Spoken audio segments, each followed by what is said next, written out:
গ্রাম অঞ্চলে খালের মাঝখানে যে নদীর পাশে এই ধরনের ভেসাল স্থাপন করা হয়।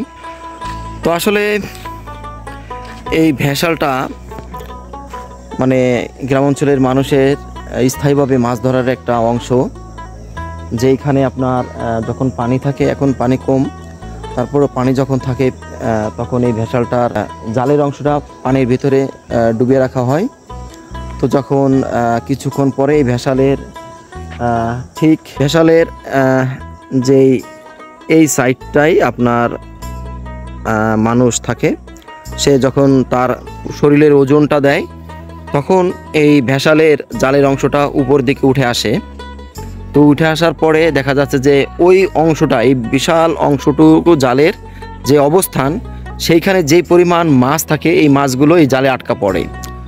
এইভাবে গ্রামের এই ভেসালের মাধ্যমে এখানকার স্থায়ী বাসিন্দারা তারা এই মাছ ধরার মাছটা ধরে। তো আসলে এটা একটা আদিম ও কৃত্রিম একটি মানুষ সৃষ্টি মাছ ধরার পদ্ধতি।